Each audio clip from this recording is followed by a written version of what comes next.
Welcome once again to Cinemaholics, the major motion podcast where we talk about the biggest and best films coming to theaters and streaming online. From the San Francisco Bay Area, I'm John Negroni, and from Pittsburgh, Pennsylvania, he's watched a lot of movies this summer. It's Will Ashton. What up? Yeah, I don't know. I just don't feel like I've watched that many movies this summer. It kind of gave me a little bit of an existential crisis. Like, I feel like I'm not watching that many movies, but then I have to remember my friend John Negroni, who has watched, 4 movies this summer?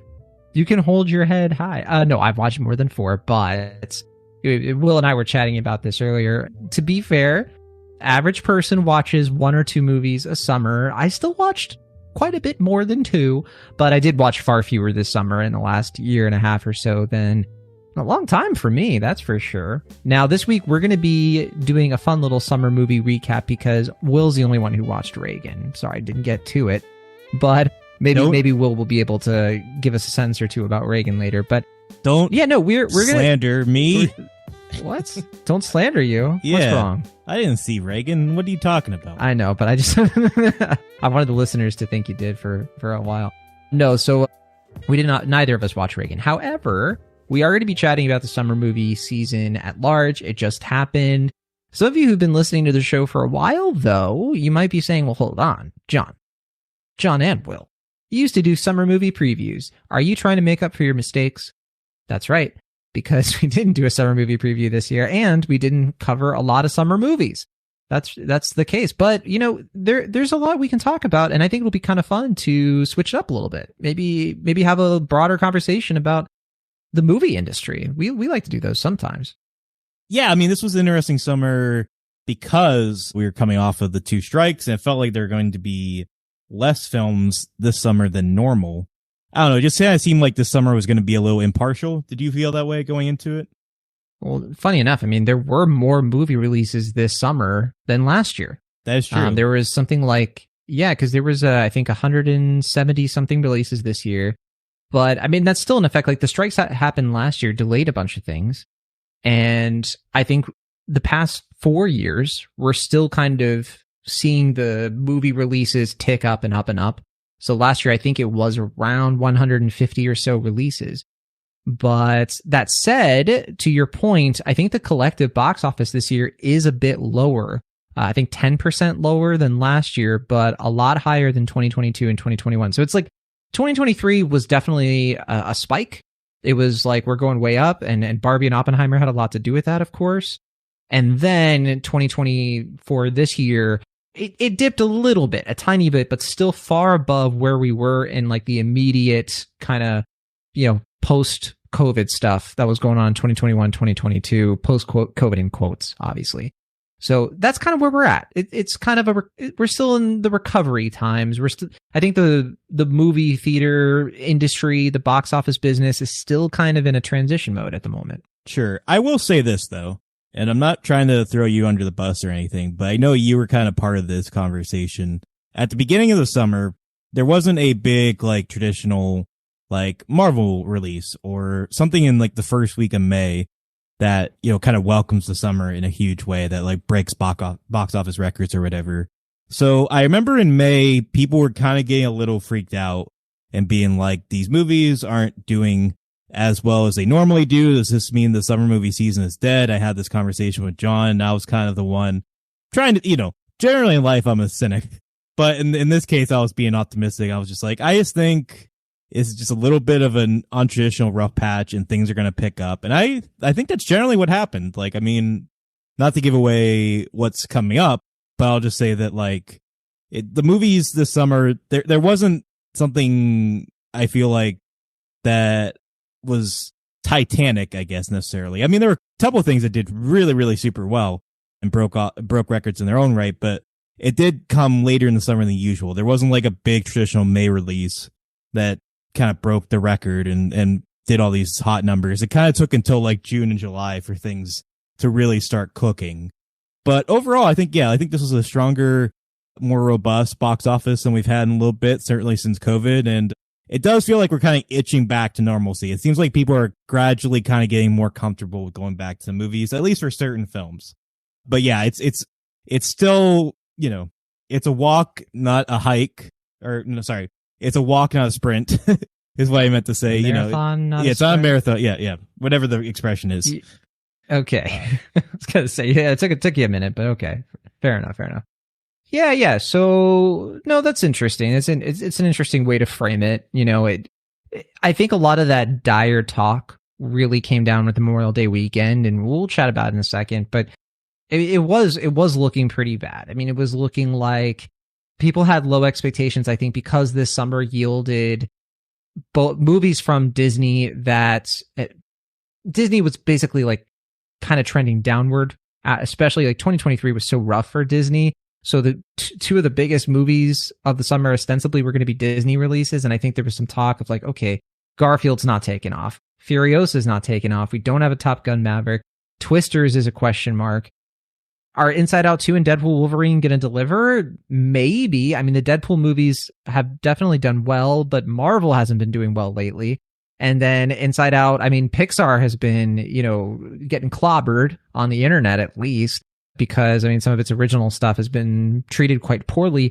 And even the big stuff like Lightyear was a total wash. They're like, well, will Inside Out 2 make money? And then, of course, there were a lot of people like you and me who are like, no, Inside Out 2 is going to destroy. It's going to do super well. It's going to be number one. But, I definitely, I was thinking like, even if Inside Out 2 does really well, I was worried about everything else. But we'll talk, let's go through the list so people have more context. Because they're like, well, what else did come out? Right. So I'm going to use an article here from Forbes. This is Connor Murray writing. And this is what he says at the top of the article. He writes, Inside Out 2 was the biggest box office hit this summer, grossing about $650 million from domestic theaters and $1.6 billion worldwide, according to Box Office Mojo data. Oh, wow. Shattering a long list of records for animated movies and helping to jumpstart a successful summer movie season. I mean, jumpstart a little bit later than I think analysts were hoping, but it's, early June. So it's still pretty early in the summer, obviously. $1.6 billion. I mean, Will Ashton, that makes it the highest grossing animated film of all time. That was official pretty recently. It surpassed The Lion King, which the live action, Lion King, that isn't live action, right? Right. And Frozen 2, right? In terms of Frozen 2, I think was the most like traditionally animated that was like the highest grossing until now. Yeah. And I believe Incredibles 2 was the highest grossing Pixar movie previously before this. I think you're right about or that. Maybe, yeah. I don't think Toy Story 4 got past it unless I'm mistaken. No, I believe it was Incredibles 2. Yeah. That actually, it made more money than I anticipated. Like I was, not to toot my horn, but I was under the conception that Inside Out was going to be the big hit of the summer. I knew it was going to be neck and neck with Deadpool and Wolverine, but I was like, if nothing else, those two movies are going to kill it at the box office. It just seemed like, of all the movies that are coming out this summer, those are the two ones that were like, people clearly want to see these movies. I was hearing people talk about them, even outside of film circles. Like it was just kind of, the writing was on the wall there, it seemed like. And yeah, I mean, it really delivered.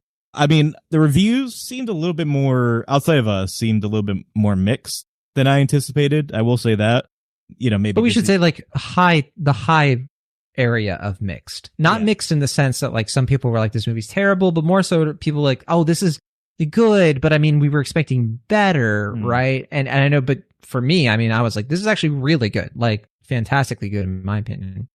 Yeah, I mean, I definitely thought it was good. I don't know. I feel like maybe the reactions I saw were more negative than what you saw, but I didn't see anyone like hate it. I just saw some people being like, that was okay. Or like, yeah, it was fine. Not as good as the original. Like, I don't know. I saw a lot of that. I saw a lot of like, it took you 9 years to do this, which to me, I'm like, look, simple, sweet, effective. Like, that's what I was hoping for and I got. Sure.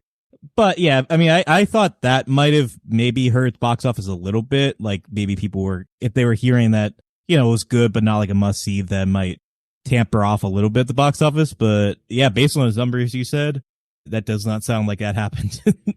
Well, that's the thing is like normal people came out to see it. They heard it was good. They liked the first Inside Out. It's simple stuff. I mean, I think the online kind of contingent, the people who are on social media and stuff, they're not the numbers. Like they don't really drive, like they can drive some word of mouth, of course, like it's a factor, but we're talking about like the general public. And I think this was just a slam dunk for Pixar and Disney in terms of the advertising. It's another Inside Out movie. Critics like it and you're probably going to have a great time. I'm sure families saw it. like 2 or 3 times because there wasn't a lot else for them to watch that looked good to them, but there were a couple other, things that did well financially that were in the more kind of family movie quadrant. So let's go through it. And although I should say Inside Out 2, if it's not clear already, it's also the highest grossing movie of the year so far. It surpassed Dune Part 2 pretty quickly, actually. I think within like a week, maybe. And so there you go. So yeah, big hit. And it's not far behind by the number 2 movie of the summer, at least domestically. And that is Deadpool and Wolverine, which did super well, especially for an R-rated film. But well, of course, for a Deadpool kind of Marvel movie, it's complicated, I guess. But the movie was a smash. I think a lot of us saw this coming, and we're hoping that it would, do well, that it would bring people out to the theaters and be good counter programming as well for movies like Inside Out and the Garfield movie and all that. But yeah, it wasn't too far behind. $581 million domestic. That's incredibly great. For context, I mean, the highest grossing domestic movie of all time is The Force Awakens. That's like about like 800 to 900 million, I want to say, domestically. So within that context, I mean, we're talking about just huge successes, these first couple here. But yeah, it had the Deadpool and Wolverine. It had the biggest debut of the year, $211 million domestic. I mean, that is really good. I mean, it's not Avengers Endgame, but it's kind of close. It's the 6th largest opening weekend of all time. Now, the movie did kind of drop off a little bit after that. It's not, a massive success from what I can tell, but it's the win that Marvel absolutely 100% needed. This movie did what I think, especially after like the Marvels was a failure to launch, Thor: Love and Thunder. I mean, it's just been kind of bleak for Marvel at the box office since Spider-Man No Way Home, with the exception of Guardians of the Galaxy Volume 3. I mean, remember just last year we had Ant-Man 3, which was so like it was a disaster basically, and it wasn't even that bad of a movie. But the stakes are high, I guess. Yeah, I mean, again, like I'm just looking at the top 10 for the summer, and I'm looking at my prediction list. And I already have your prediction list right here, Wash, and don't spoil it. Okay, I was gonna say, I mean, yeah, we're gonna get to that. I saved it. I framed it. Well, okay. I will say I nailed the first 4, but then I definitely veered off from there. Like, but yeah, I mean, I think, yeah, it did seem like this was going to be, like you said, kind of the boost that Marvel needed. I mean, granted, I do think this film is kind of cynical in its approach.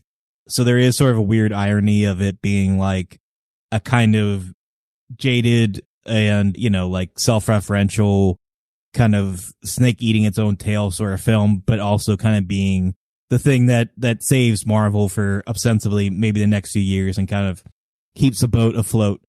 But yeah, I mean, I do think it was the Marvel movie that I think people outside of like Guardians of the Galaxy Volume 3 that people were looking forward to of their upcoming lineup. I as far as their future goes, I mean, I think there is interest or at least curiosity with the Fantastic Four film. I do think normies are probably more interested now that Robert Downey Jr. is coming back to play Doctor Doom.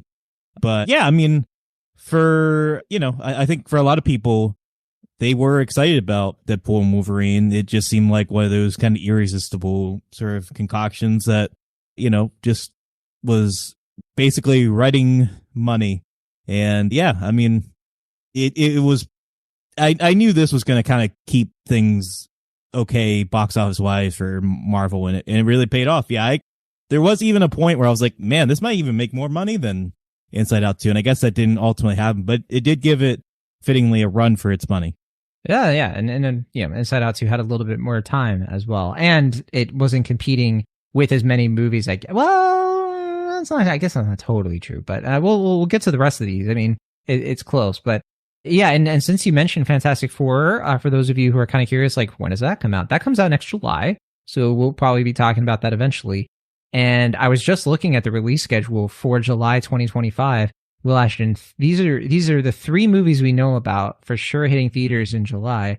Fantastic Four is going to be at the end of the month, July 24th. Middle of the month, we're going to have James Gunn's Superman movie. Mm-hmm. And then that first movie, Will Ashton, the first week of July, do you know what it is? Jurassic World: Rebirth. That's right, Jurassic World Rebirth. Will Ashton, are you okay? You look a little disappointed I brought that up. I don't know what happened the last few days, but you've gotten really excited about this new Jurassic World movie. What? No, I'm not. What gave you that impression? I've just been trying to get you to talk about it, but you've been ignoring its existence for some reason. Like, you can't handle the truth. We're on the pod. I mean, what did you want to talk about? Like, it's Will Ashton, we don't have time to talk about Jurassic World Rebirth. Okay. We have to talk about summer 2024. You're a year ahead, Will Ashton. That's how you roll, I know, but we got to keep this timely. Yeah. All right. Don't worry. You'll get to talk about Jurassic World Rebirth eventually. I know you're excited. Okay, so lots of other big movies, and let's go through the list. I think that two movies here, I think, are the only exception. Actually, now that there's only one movie on this list that isn't like some kind of sequel or big IP adaptation, and that's the number 10. But before we get to the number 10, you mentioned in your prediction you did get the first four right exactly by their number. But that is, of course, Inside Out 2 at number 1, Deadpool and Wolverine at number 2, then Despicable Me 4, which I did not see. I don't think you saw either, correct? Nope. It never got around to it. Yeah, that's what I heard it was killed. Yeah. I mean, I heard it was just more of the same and just tolerable. You know, like it was just like people were like, it's a Despicable Me movie. It wasn't better or worse than the other ones, it sounded like. So yeah, didn't really feel compelled to see it, but I'm glad still made $349 million domestically, though. Yeah, people still love those Minions. Yeah, but I think when compared to Inside Out 2, I think part of the recipe for that success, Inside Out 2 made not double that, but close, is that it's a compromise. Parents are like, I'd rather see that. I don't want to see those Minions doing the weird, like, if I'm going to spend almost 2 hours, and Inside Out 2 is pretty short as well. Mm-hmm. Yeah, it just, that was the crowd pleaser for families. I mean, I think the thing I've found the last few years and what's really paid off as far as my predictions is that the number one movie tends to be something that is both innately familiar with audiences, but also new in the sense of like, we don't get this every year. We haven't seen this in a movie before. And Inside Out 2, compared to Despicable Me 3 or 4, is just like, well, we get Despicable Me movies or Minions movies fairly often, like within 2 or 3 years of each other.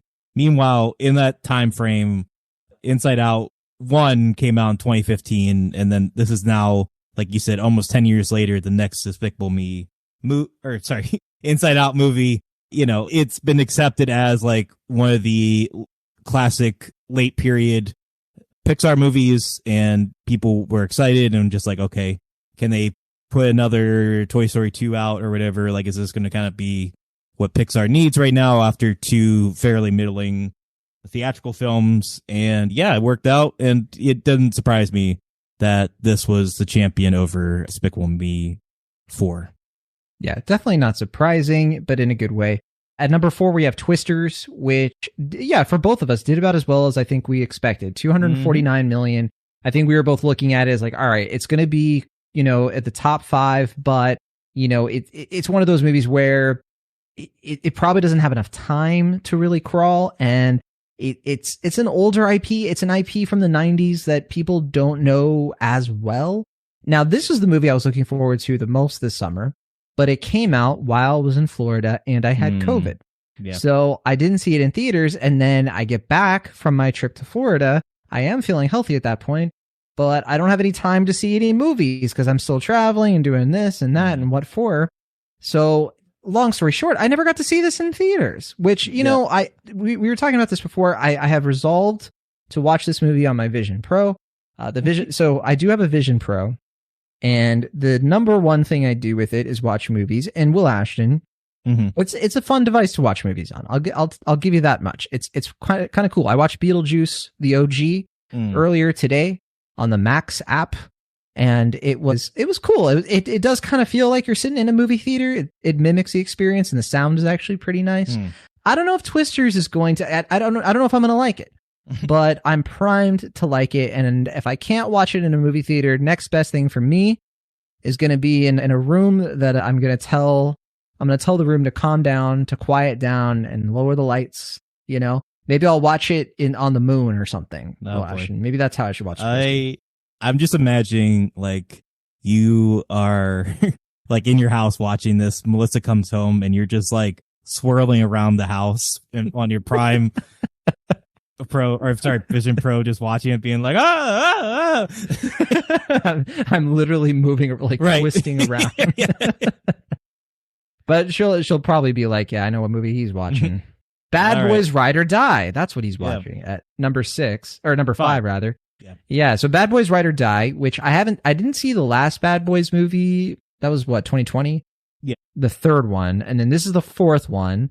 Wait. Did well. I mean, people were expecting it to make some money. I think for you didn't have it in the top 10, Will Ashton, but you had it as a dark horse. That is right. Yeah, this is where I fell off and where I faltered. Yeah, I knew that the previous Bad Boys movie really well and was one of, if not the highest grossing film of 2020, but I thought that was kind of a fluke. I knew people liked that movie, but I kind of just thought it was just a flash in the pan sort of deal. There was the built-up These are the kinds nostalgia. of movies that people watch on Netflix now. I wasn't expecting it to do this well. For that reason. I don't know. Yeah, well, especially with like Beverly Hills Cop 4 being a Netflix original, I just kind of was under the impression that I don't know. And then the Will Smith of it all, I was just like, I don't know if there's too much baggage there, like if people over no such that thing as or bad not. press. Yeah, I don't know. I mean, I just Bad wasn't Boys really. I wasn't as sure about that film. Like, I figured it was going to do pretty well, but I didn't know how well it was going to do, and it well exceeded my expectations. I never got around to seeing it. It exceeded the box office expectations, I should say. I have no interest, but I was expecting top 10, but not 193.5 million. No, I was expecting like maybe 100 million. So somewhere around number 8 or something like that. So I was kind of shocked to see it at number 5. I mean, that's definitely, definitely something to see there. It's not like the other movies on this list did a lot less. So, right. I mean, they did compared to Bad Boys Ride or Die, but compared to like the normal summer season, because if you look at these year to year, typically like when you get to like the top, like from 5 to 10, it's usually somewhere between 100 million to 200 million for the most part, with some exceptions. But yeah, I mean, I never got around to seeing it just because, like you, I didn't really have much interest. I just felt like the only Bad Boys movie I really enjoy is the second one, just because it's so chaotic and goofy and just like, I'm not the biggest Michael Bay fan, but I feel like that movie just kind of channels a sort of toxic post 9/11 energy that is just so indicative of 2000s in a way that just kind of like, it's a beautifully crazy and ugly time capsule of a film that I just think it's kind of amazing in its own right. The other movies, like I think the first one's just kind of ho-hum, and the third one I found to be kind of safe to a fault. Like, it just didn't really have much interest, and this one just didn't look very good to me, so I was just like, I just don't really have any interest unless we're reviewing it, and we didn't review it, so I never got around to seeing it. Yeah, and I just peeked at the reviews. The reviews aren't that bad. I mean, mixed, but not, it wasn't a train wreck, that's for sure. Big win for Sony. Big win for Sony there. All right. This next movie here, after Bad Boys Ride or Die number 6, we have A Quiet Place, Day 1. I think you did watch this, right? I did, yeah. Yeah. I skipped this because I liked part 2 okay, but I just kind of am sick of the premise at this point. I'm like, I kind of get it. I don't, like, we already got a Day 1 kind of thing. Like, they already used that gimmick as like the prologue in the second movie. So I was like, all right, well, I don't care. So, but hey, it made $138.9 million. It's a number 6. I guess some people liked it fine. I know my brother-in-law took my niece to see it while I was sick. And the review from my niece, who is 10 years old, she said, it stinks. She's actually, so her name is Everly. She is actually she is a rising film critic. Some of the things my sister has told me about this child, where like they'll literally be watching like, Disney Channel original movies, and she notices things like, Mom, they're using the same set from that other movie that we watched. And I'm like, now we're talking. Yeah. Another critic in the family. Finally, somebody to take this microphone away from me. Yeah, I mean, I'll be happy to have her as a guest on this show.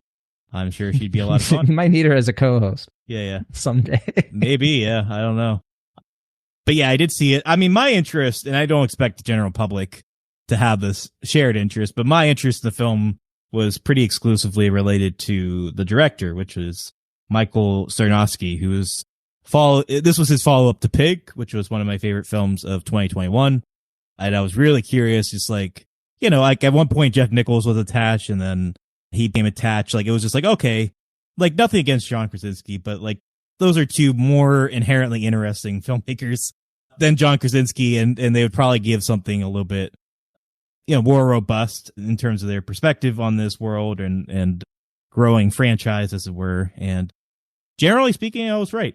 But it seems like we're not really getting into the opinions section. We're just kind of talking about the summer more from a box office standpoint. So I'll hold my tongue for that.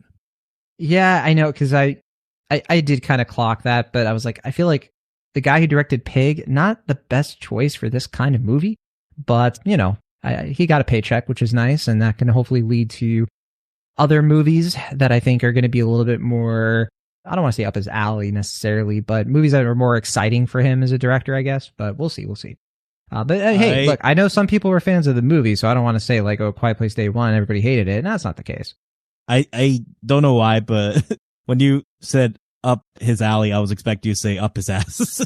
Like, you know, just like, yeah, calm down, Will Ashton. Relax. We're just here to have a little bit of fun. That's all. Yeah. Number 7, we had It Ends With Us, which is our Where the Crawdads Sing movie this year. So this is, $123.8 million. So this is the movie that's based on the book by Colleen Hoover, which I have said in many a book club is unreadable, at least for me. I do not like these books. I do not like Colleen Hoover's, just her writing style. It just doesn't quite click with me. And I know a lot of people also have issues with the book for like thematic reasons too. I didn't finish the book, honestly, so maybe I'm not the right person to judge it there. But the movie did well. I mean, I think it's big fan base. I mean, definitely a bigger fan base, those books, than Where the Crawdads Sing. Because Where the Crawdads Sing was popular for sure. Like it had like a big following. But I mean, Colleen Hoover, she's like huge. I mean, huge base of readers. I think like those books are like have been on like the New York Times bestselling list for like years and years. So I guess that is to be expected. This movie would do some numbers there. Yeah, I mean, at least compared to this summer and last summer, there's always the movie like did a lot better than Blake Lively's press tour. I'll give it that too. Sure. I mean, there's generally, I mean, every summer there's like at least one movie that well exceeds expectations and just kind of either, you know, grosses way more than they expected or just, you know, kind of comes out of nowhere and overperforms. Last summer, that was Sound of Freedom, pretty incontestably. That was like the big, like, where'd this come from? Now it's like a huge box office hit movie. There are some kind of dirtier tricks that play with that film, which we don't need to get into. But in any case, yeah, this was just pure, you know, not to generalize, but box office analysts are just mostly men and kind of turn a blind eye, you know, like stuff like this, like you said, that has a pretty wide, openly vocal audience, but just are not on the radar and just kind of overlook it. And I'm in that same camp because this movie was not on my radar. I was not familiar with the book. I didn't know about the film until I saw the trailer only like a few weeks before it came out. Yeah, I was just not prepared for this movie to do the numbers it did. And yeah, it just kind of became a bigger deal than I expected. Like my sister saw it. My other sisters were talking about it because they had read the books. Also, like you said, there was sort of a Don't Worry Darling situation going on where there's some behind the scenes drama, some like old Hollywood kind of mystery as far as like who's the bad guy here, like what's going on, like who said what sort of deal. And I think that kind of added a little bit to the, to the film because it was like free press and all that. So, for all these factors, it became a big summer smash in a way that I at least didn't anticipate. It sounds like this was more of or less of a surprise, I should say, for you, because you were familiar with the book and all that. But yeah, I did not the book, but I mean, it did fit the Where the Crawdads Sing slot. Sure. I mean, it did about what that movie did. If anything, I think this was a little bit disappointing for some people. Some people were expecting, I think, this movie to make closer to 200 million, which I always thought was a crapshoot based on when it came out. And also, it has a big following, but I mean, the kind of following that gets you like 100 to 120 million. I was thinking like maybe 110 to 115. So it did a little bit better than I expected. But yeah, like 123 million, that sounds right domestically. But yes, it's one of those things where I think like Where the Crawdads Sing roughly did about the same, but I think maybe a little bit worse. I think Where the Crawdads Sing was maybe like, maybe that was more like 8 or 9. I'd have to double check the history of that. But yeah, it fills a niche. There weren't a lot of other movies like it coming out. It was kind of for a certain audience that doesn't come into the theater all the time. So they're ready to come to the theater to watch this. It works. Yeah, totally. And then at hey, look, at number 8, don't count him out. He's orange, he's rotund, and he loves lasagna. It's the Garfield movie, which this movie definitely threw me off because I thought this was going to be like number 5, number 6. It's number 8 at 91.9 million, which to me is insane. I mean, I thought this would at least hit like 180 million or so, but maybe more. Looking at different lists here. Garfield, the domestic box office. Yeah, the list I have, the Garfield movie is at 11. Nope. It's number 8 on domestic that I have here. Where are you going? And it's Forbes. They might be wrong then, because number 9 is If. No. Nope. I don't have If on this list. I think your information's wrong here, bud. It's Forbes. What site are you looking at? I am looking at the Summer Movie Wager, but I'll go to the median, which is Box Office Mojo, which should have the more. Well, doesn't Summer Movie Wager have different rules? I don't believe so. I think this is pretty straightforward, but I will double check. I'm seeing Box Office Mojo. It has 111 million, but was that all from the summer? Maybe that's what's happening here. Maybe going off of So I checked Box Office Mojo, and it's the same thing I had before. If is number 9, and the Garfield movie is 11. I don't know why. I mean, the Forbes has it at 91, and then it keeps going. It doesn't have If. It is 91. Maybe it's because I think Forbes doesn't count If because it came out in May. I think that's what's happening here. It came out May 17th. What? That's weird because I guess that's the only thing I can think of. Well, yeah, because I think you skipped over Kingdom of the Planet of the Apes, which was 6. Wasn't that May 10th? Yeah, but May is the beginning of summer. Summer starts. Oh yeah, I think okay. I think the site is doing a different tally then. Because I also have the Summer Movie Wager up. This is what the film cast uses. And yes, they have Kingdom of the Planet of the Apes at 6, and then they have If at 9. But I think it's because they start the summer at different times. Well, traditionally the summer starts the first weekend of May. Like that's generally what the summer movie season is.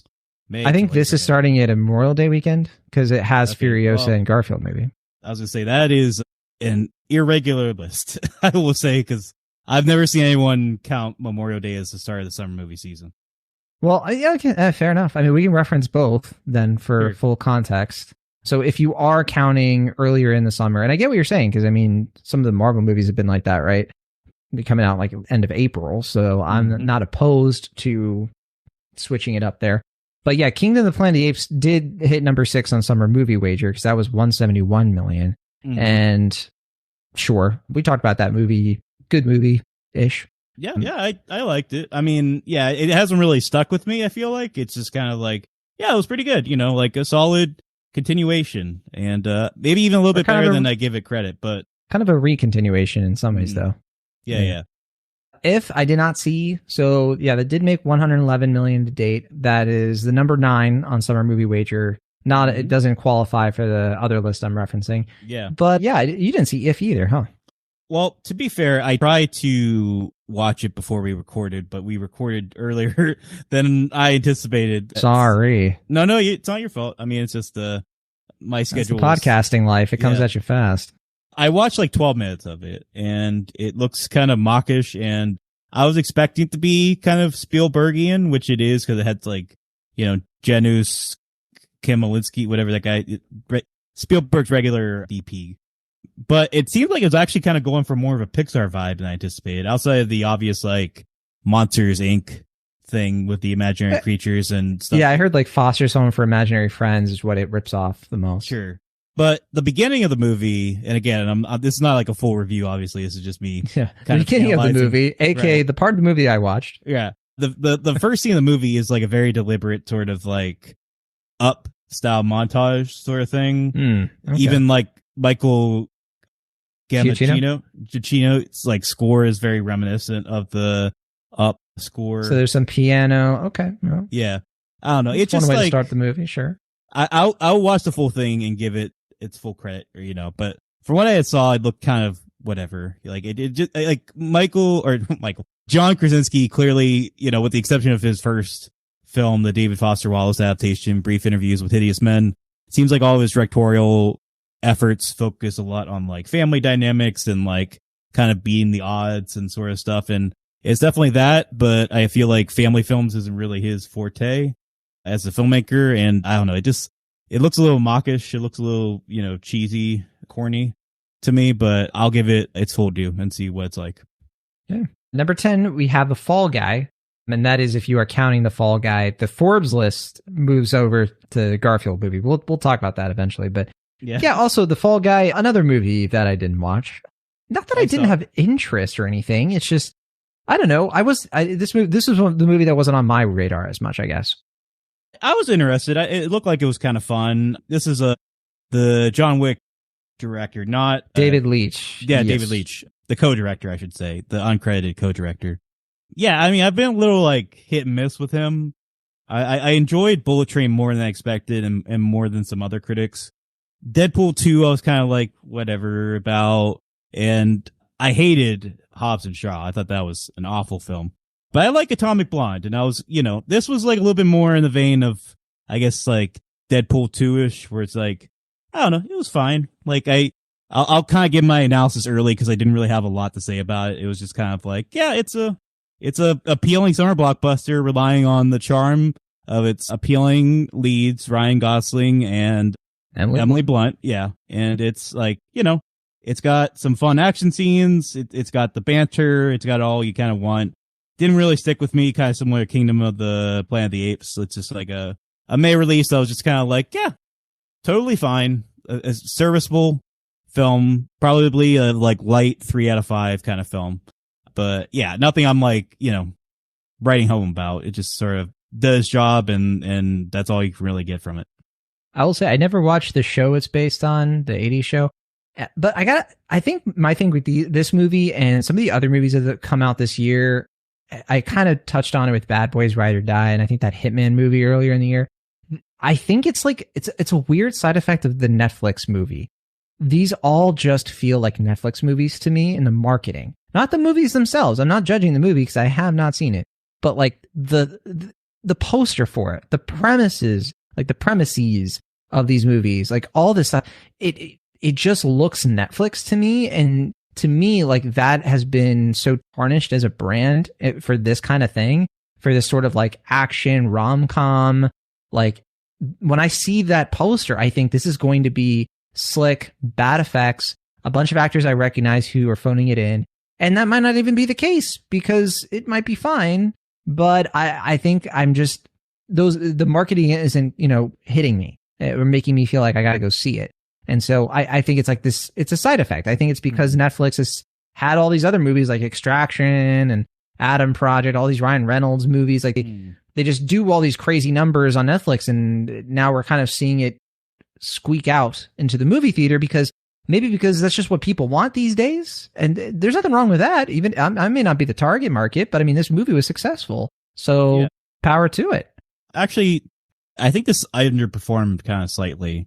Like, I think the expectations were a little bit higher, and I don't know what the budget was, so I think it might have underperformed, but it didn't do horribly. I think it just kind of maybe broke even, or maybe it was like a very mild underperforming. Fair enough. I thought considering it made like 178 worldwide, and it didn't seem like a big budget movie, but maybe the budget was higher than I assumed. It was a pretty high budget, so yeah, I think it was just one of those like Ghostbuster 2016 kind of deals where it's like, it made a lot of money, but the budget was just really high, so it may not. See, that's what I'm saying. It's like, this to me didn't even look like a big budget movie. So that's why I'm kind of like, hey, this must have done really well because it looks really cheap.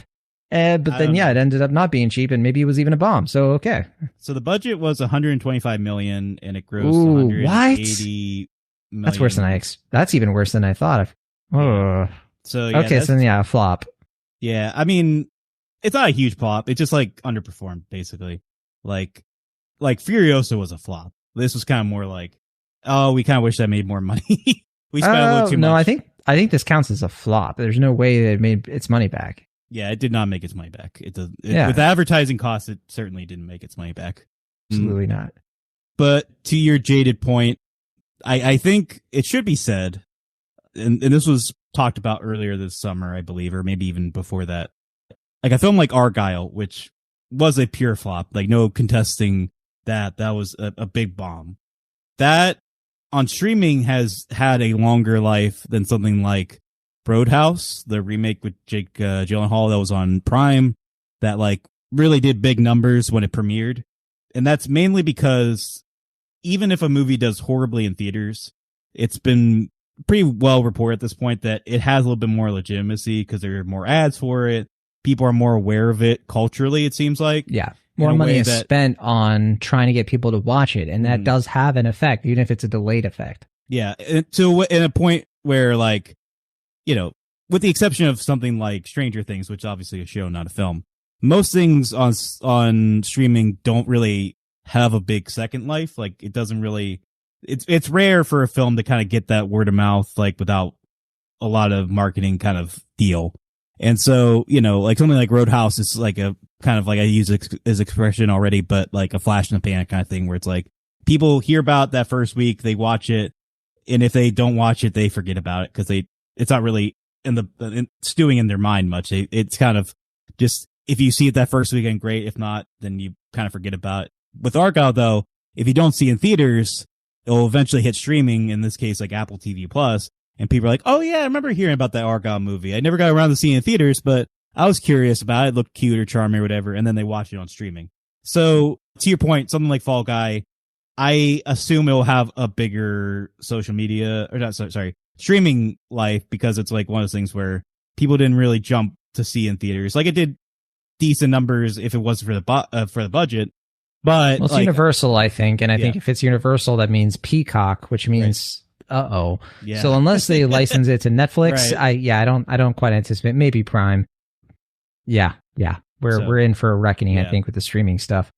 Okay, and then if you don't count those movies that were before Memorial Day weekend, then technically you have the Garfield movie at number 8 at 91 million.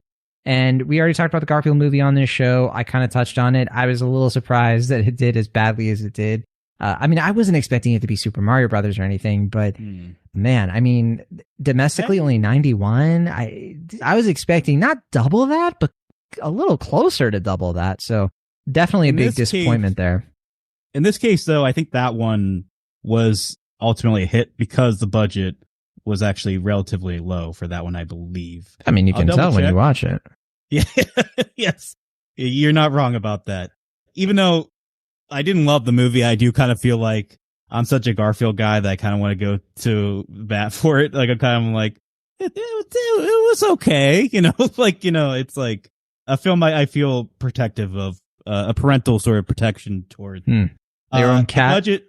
Yeah, exactly. The budget was 60 million for that one, and it grossed 257.2 million. So it did all right. It did pretty well. It did okay. Yeah. Most of that was worldwide. Yeah. So that's but it. You were acting like that was the big flop and Fall Guy was a big hit, and it's actually more of, it's closer to the latter than the former. It's all about expectations, Will. Particularly my expectations, and how sometimes it can be a bit warped. Sure. Speaking of warping, number 9 has Alien Romulus at 76.6 million. To be fair, this hasn't been out that long, so it came out the tail end of the summer movie season, kind of snuck in there toward the bottom of the list here.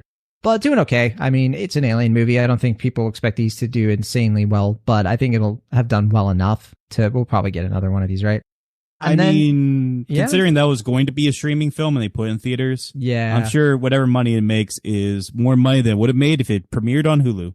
Exactly. Very true. Very true. And, kind of low domestically. Actually, I just double checked. Domestic went up a little bit. It's at 90 million now. And worldwide, it's at 285. So it's actually almost overtaken the Garfield movie at this point.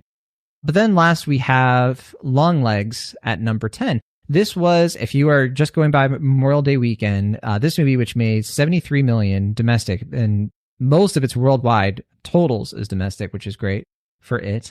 Longlegs is the only one of these movies we talked about. That is just wholly original, right? Except for If and right, because I don't think If is based on anything. No, even though we were just like, well, it's kind of like this and that and that. It is. It's borrowing a lot, but it's not an existing IP, right? That's the big difference. Yeah. So Longlegs and If are the only ones on the like top 13. But if you're Longlegs is number 10 on the Forbes list, so in that case, it's the only one. Horror movie. I think it was a movie you liked. This movie, right? Longlegs. It had legs at the box office, right? Yeah. I mean, I thought this was going to be kind of like the surprise hit of the summer. This was definitely a big hit, to be clear. Like this relatively, yeah. Well, it's quite easily. It's Neon, right? I was gonna say it's easily Neon's highest grossing film, and they kind of learned that like, oh, if we do marketing for one of our movies, people will go out to see it, huh? Who would have thought? Who would have thought? Yeah. Whatever. But yeah, they really did some pretty organic word of mouth kind of marketing for this. They got, like screenings out pretty early, got people hyped up for it. And they got, a movie with Nicolas Cage to actually make money, which is something that's unfortunately hasn't really been the case for the last couple of years with films like Bearable Weight of Massive Talent and Renfield. So, yeah, I mean, I think, I had some criticisms of the film. I think the third act kind of falls apart for me. But overall, I did like it. I think it's a cool, spooky movie. And I'm always kind of going for bat for Oz Perkins. I think he is a fun, atmospheric director. He's got another one coming out next year. I'm excited to see that as well. Yeah, I think this is definitely a heartwarming win in the sense of it's a little movie that could. And it's funny to say that about Longlegs, which is a very bleak, dark movie. But it's like, it's like the wholesome, like little engine that could deal at the same time. In terms of the worldwide box office, the list is a little bit different. Now, the first 3 movies are exactly the same. Inside Out 2, Deadpool and Wolverine, and Despicable Me 4.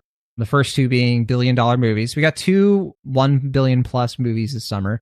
Despicable Me 4, $887 million. So I think that Despicable 3 did a bit better than that. I think did it make $1 billion? I know the Minions movies usually make $1 billion, but I love that you call it Despicable 3, which is what I feel like the movie should have been called. Well, yeah, of course. Yeah. Let's save ourselves a syllable over here. But then the big difference worldwide one of the big differences is that Bad Boys Ride or Die and Twisters are switched. So Twisters is number 5, Bad Boys Ride or Die is number 4. They're pretty close to each other. It's like a difference of like $50 million. And then, they're pretty close. $50 million different, yeah.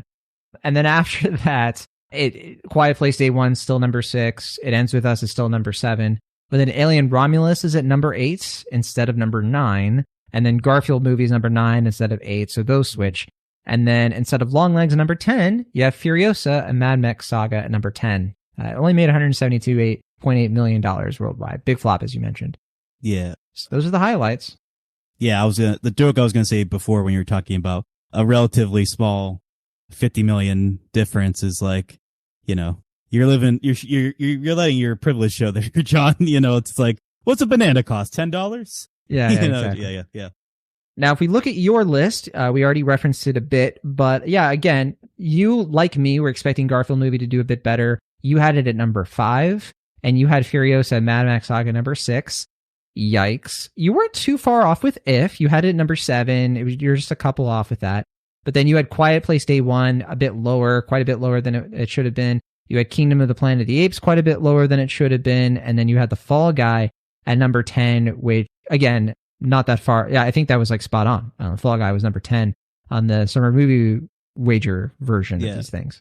I was dead on for half and way off or relatively off for the other 5. I feel like that's how it usually goes. Yeah.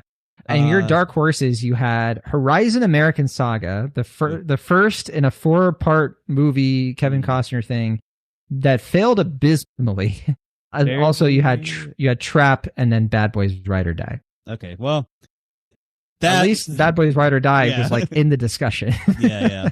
I think Trap relatively is doing well for a modest budget, but yeah, it didn't quite break into the mold as I was anticipating. Horizon was just the biggest like question mark of all these. It was just like, I have no idea how it's going to do. I could see it being a huge hit or a huge flop. Obviously, you weren't alone. I mean, the Slash film cast, or now they're just the film cast. Sorry, they're the ones who do the summer movie wager. So definitely listen to that if you want to full on kind of thing with this. But I think a lot of them predicted Horizon American Saga would at least be a dark horse. Some of them had in their top 10. Right. I will say, with that movie, as I think it was expected, is doing really big numbers on Max. It's now streaming on Max. All the folks who love, maybe not all Yellowstone. The folks, a lot of the folks who love Yellowstone are watching it there, which means it's not impossible to presume that he will get to make those 4 movies, but not all 4 of them go to theaters. It's not really clear what's going to happen. It's going to be dependent on how Horizon Part 2 does. Also, it should be noted, when I made that prediction, Horizon Part 2 was supposed to come out this summer, and it got delayed indefinitely. It is premiering at the Venice Film Festival pretty soon, so it may come out this fall. It's not really clear what's going to happen. It might do better because its streaming life is pretty robust at the moment. But again, just as much as the first one, it's a huge question mark. And I'm very curious to see how it's going to do.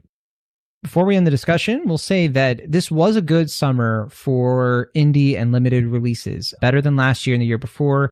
In terms of movies like I Saw the TV Glow and Bike Riders, a lot of Maxine, a lot of these movies did better than their equivalents from last summer. Movies like Theater Camp, for example. So like I Saw the TV Glow, I think was like $5 million or something like that. This was one of those summers where I think there was an uptick in people wanting to go to the cinema to go see these kind of like Sunday afternoon indie movies. And that's always great to see because there should always be room for that in terms of, the neighborhood, cinema over the multiplex. Yeah, I Saw a TV Glow. It's probably my favorite film of the summer. Not just the summer. My favorite movie of the year so far. I really like that movie. I'll be sure to watch it someday. Maybe next year. Maybe when you do a very extensive end of the year catch up, you'll get a chance to check it out. I don't know. Yeah. Hey, the instigators? You mean John and Will? Yeah. But anyway, so for our next movie, we're going to be talking about Beetlejuice. I'm going to be watching that tomorrow evening. I think you see that, Wednesday? Wednesday? Wow. I did not know I was seeing it Wednesday. Oh, you said you were watching it this week. I'm planning to watch it this week. Am I wrong? Yeah. I mean, I'll probably have to see it Friday during the day or something, but... sorry. I thought... I'm sorry. But I thought you were watching it early. I don't have a screening, unfortunately. John, what's with you showing your privilege this whole time? It's just like, I'm sure you just get a screening for everything, like I do. I thought you said you did. My mistake. Sorry. Well, hey, look, that gives you more time to rewatch the first Beetlejuice, which I watched right before we recorded today. Does it hold up? And cannot wait, honestly, to talk about that with you. When we, tee up this discussion, that's for sure. Yeah. But yeah, that's what we got coming up. The fall season is upon us. We have Venice Film Festival going on. Lots of stuff coming out the next few weeks. Some indie stuff. There are some things we still haven't gotten to. We never talked about Blink Twice, for example. Plenty others that I'm going to be watching Seeking Mavis Beacon soon, hopefully. So yeah, as always, if you are a fan of the show and you're like, guys, can you find some time to talk about this? We're always open to suggestions, for sure. Easiest way to get in touch is on the Discord. Will, I got to talk about the Discord. What's going on? I was just going to say, I'll gladly watch whatever people recommend. If it fits your schedule, you might check it out on a plane. Wow. Okay. All right. Hey, you know what I'm seeing next week, Will Ashton? What's that? The Substance.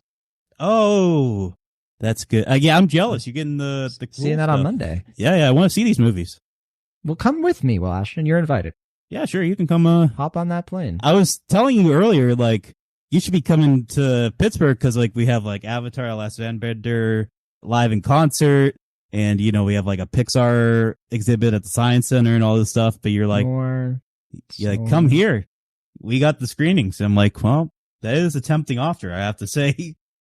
Well, yes. And I'm sure when I open it up and if people come to the Discord, they want to hit up the channel, Cinemaholics channel in there, they can let us know when you guys going to get to Red Rooms, when are you going to get to Matt and Mara, whatever you want. Let us know. We'll try to direct traffic as we can. But for now, we got to say goodbye. Thanks as always for listening to Cinemaholics from the Internet, California. I'm John Negroni. Were those real movies or did you just make those up? Those are real movies. Man, I have not heard of those. I feel like I'm having an existential crisis because I don't know what these movies are. But anyway. Red Rooms. Wait, hold on, because you haven't heard of Red Rooms yet? You want to know the synopsis? Sure, why This not? is Pascal Planty. It's a Utopia movie. We'll talk about it later. Yeah, I'm out of the loop. All right. I don't know. Well, it's hitting limited release soon. I'm looking forward to it. It's all I'm used to. What's my life? I don't know anymore. From the Internet, Pennsylvania, I'm Will Ashton. See you next time. Goodbye.